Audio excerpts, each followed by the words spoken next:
Watching Sky Sports live coverage of the English Schools Championships from the Alexander Stadium in Birmingham. Tim Hutchings. Well, a couple of surprises in that junior boys 200 metres. The winner, Joseph Hutchinson, was only a runner-up in his semi-final. He took gold in 22.64. James Armstrong of Merseyside taking the silver. And in third place there, Jordan Arthur of Middlesex was only third in his semi-final. So what a good run he had from lane 2. And now we move swiftly to the senior girls 100 metres hurdles. The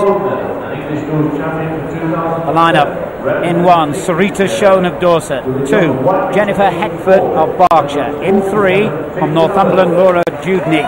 In lane 4, Kaylee Ferguson, Surrey. In 5, from Merseyside, Helen Asher.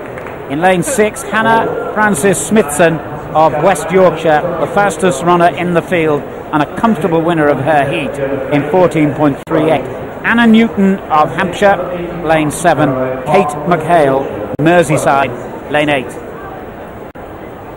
Well, wearing 23, Sarita Schoen, but Dorset goes in lane 1. But Hannah Francis Smithson in lane 6 wears 85, and she's a big talent. Heptathlete, 17 years old, won the intermediate girls triple jump 2 years ago. Here she is in a 100 metre hurdles, and again an athlete with so much talent, really encouraging so much of what we're seeing today. The biggest challenge, I think, what I've seen today is keeping these kids in the sport. Certainly some very promising multi-event athletes that we've seen today, but no doubt at some stage soon they will choose to specialise. But let's hope they do, because the alternative, as we've been saying so often, is to fall out of the sport altogether. The senior girls 100 metres hurdles. Hannah Francis Smithson of West Yorkshire, lane 6, all in blue, third from the left, the pre-race favourite. An impressive start by her. First to rise, Asher on her inside, closest to her, but it's Francis Smithson who leads. Asher stumbles slightly, but she's regained her composure. But it's Francis Smithson who's going to win it from Asher. 13.96 the winning time. Anna Francis Smithson of West Yorkshire wins from Helen Asher, with Laura Dewdney of Northumberland taking third. That winning time, 13.96. Very respectable indeed. Again, we can't confirm these times really, and it's relative according to the wind speed, but she got away well, Francis Smithson for West Yorkshire there.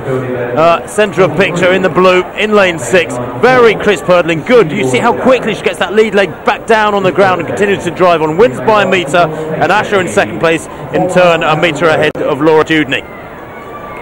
Well, let's hope the sport can hold on to her, because she has got huge potential as a heptathlete, certainly. And of course, if you look at the likes of Jessica Ennis, the relatively small in stature young heptathlete who is now British #1, what a fabulous season she's having after a great winter too. Francis Smithson has all the encouragement and motivation, I'm sure, by looking at Jessica Ennis, who's not that much older than her, required to keep her in the sport.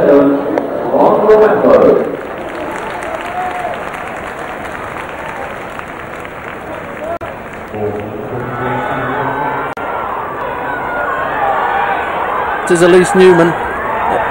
The bar's at 169. This is her first attempt. And she hits the bar quite hard, but it stays on. And that was good enough for the bronze medal. Now we see confirmation 169. She didn't go any higher than that. And this is Sadie Thompson from Avon. This is a second attempt. The bar was at 172. Once again, very, very good rhythm. She cleared that by a long, long way.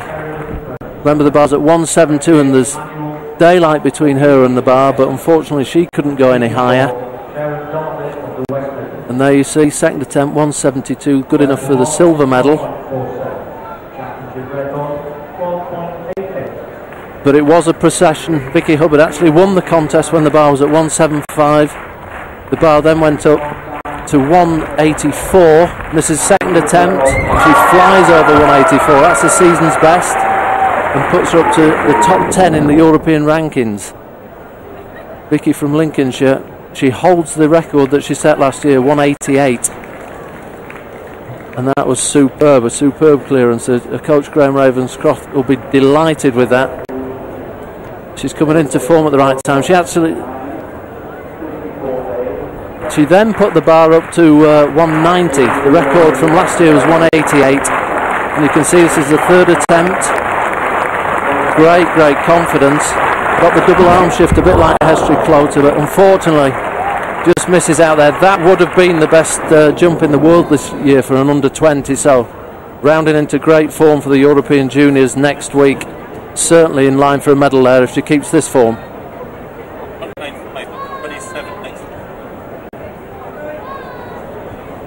Confirmation of the results of that hurdles for the senior girls just now. And here it is. Gold it was for West Yorkshire's Frances Smithson at 13.96 with a useful following wind. Helen Asher of Merseyside 14.13 for second. And Lauren Dewdney of Northumberland 14.36. Good enough for third place.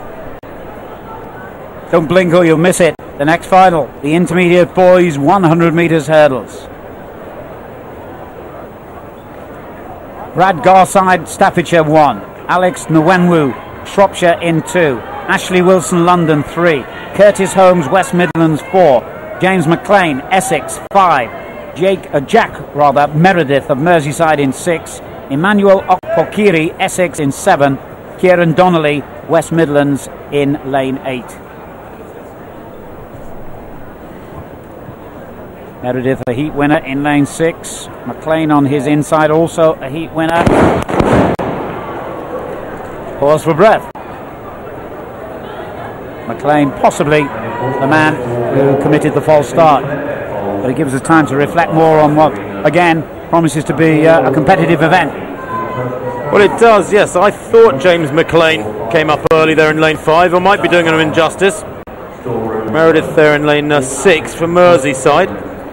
Certainly amongst the favourites. He was a heat winner. Pretty sure it was McLean, as you observed. That's Meredith from Merseyside, who won his heat in 13.56. And the athlete in the white vest is actually unbeaten in his 10 races over the distance this year. He won the junior title a year ago.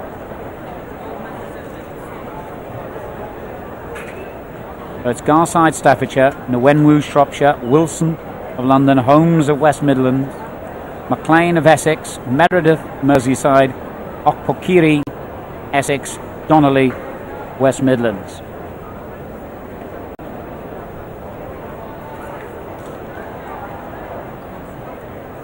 Second attempt to get this intermediate boys 100 hurdles final underway.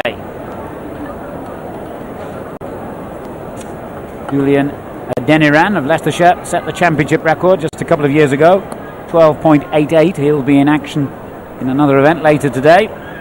McLean has the fastest time in the field this year. He's in lane 5 in the maroon of Essex. Didn't make the best start there, Meredith. He's got some work to do to catch up on McLean on his inside, and it's McLean looking good in lane 5, looking very good indeed, and really hammering the rest of the field. Meredith had to settle for second, but a long way back. The championship record has been broken if that time is confirmed. 12.75. James McLean of Essex, the champion. Boy, is this lad quick. Fourth from left in lane 5, James McLean from Essex. 13.04 was his personal best coming into this race. He's just run about 3 metres quicker than that. And look at the margin of victory. Over in lane 2, going well in the blue is Nwenwu. But that is a 4-metre margin of victory. And the championship record has gone. And of course, that is one of the greatest indications of somebody's real ability, Alan, because that is compared with hundreds and hundreds of athletes in years gone by. He's just 16, the Essex athlete. And we can confirm that that was a valid time. The wind speed below the legal limit. In fact, we haven't heard that yet, so we'll have to just hold on a moment, because one or two of the sprints have, of course. Yeah, it's okay, I'm hearing. Just below, Tim. He's a lucky lad. 1.9, almost the maximum wind you're allowed to have blowing you down the track. to keep you legal. There's the wind speed indicator, the wind gauge that records the wind speed at the time the athletes are running. And of course, with the hurdles, certainly, if the wind is too strong, it can blow you into the barriers and it can mess up your race completely, your stride pattern. So anything stronger than about what he had just there would be a real disadvantage. Well, one man who knows all about the event, a former English schools champion, John Ridgen, is back in our studio. Yeah, thanks very much, Alan. And wow, James McLean, what an incredible performance. Now, Denise, tell me, how hard would an athlete like James be training compared with, for example, a senior athlete like you at your peak? Well, James is 16, so I would hope that he's not training too hard at this age, because, you know, he's still got a lot of developing to do.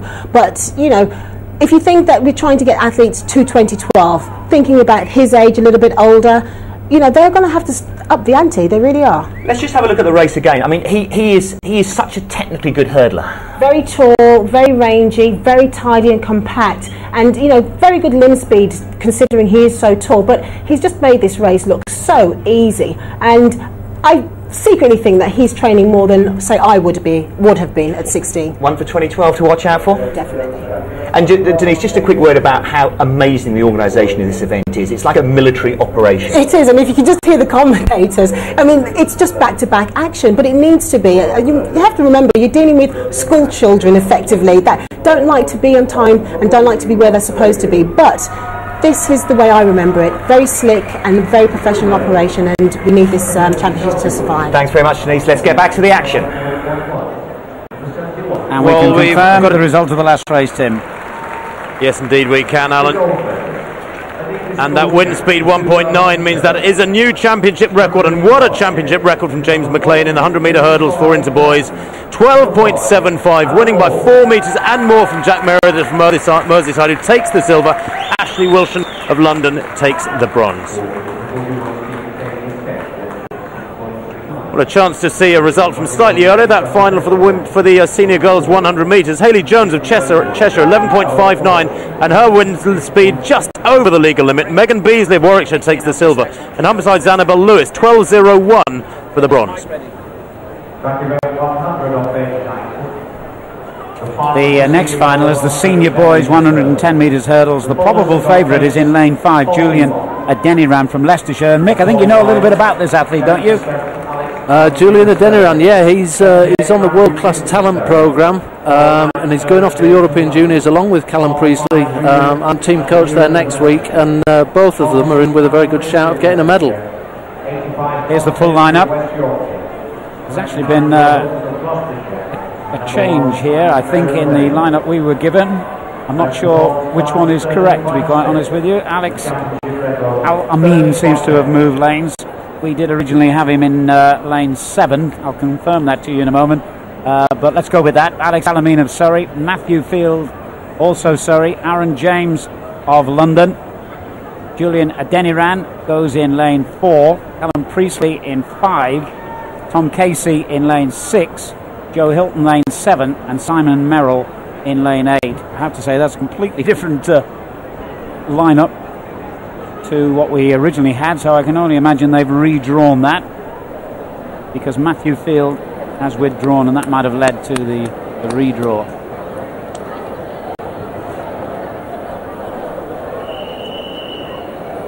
Alex Al-Amin then on the inside. Matthew Field, we understand, has withdrawn, as I say. Aaron James, Julian Adeniran right in the centre now in lane 4.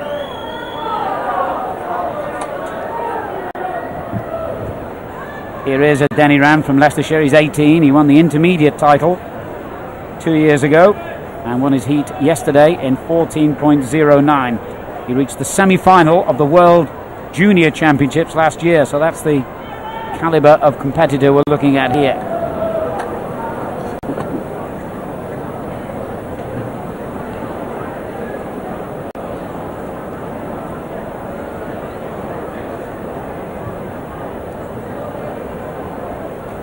Senior boys 110 metres hurdles. Adeniran in the all yellow right in the middle of the picture there. The probable favourite. Big and strong. After the first couple of hurdles there. And getting pressure from Priestley, the other athlete in the yellow vest. And neither of them are running particularly smoothly, clattering hurdles as they go. And that dip might well have brought victory for Adeniran. He was certainly pushed there by Priestley, the Leicestershire athlete. But victory nonetheless, and although it wasn't the smoothest run you've ever seen, it was successful. No, it wasn't. A little untidy. Third from right there in the yellow vest. Lane 4, that is Priestley, Callum Priestley. Up against real pressure here from Casey, his teammate Tom Casey. But he does stay clear. Very, very good range of movement. Long lead leg there. It's all about pulling that trial leg through quickly and getting the lead leg down on the ground quickly to regain contact, get driving through to the next barrier. Very fast. He's got a lovely, lovely rangy movement as that leader. Julian Adeniran will be going to the European Junior Championships next week and looks a very exciting prospect. Next here at the Alexander Stadium in the English Schools Championship, it's the senior girls 400 metres final.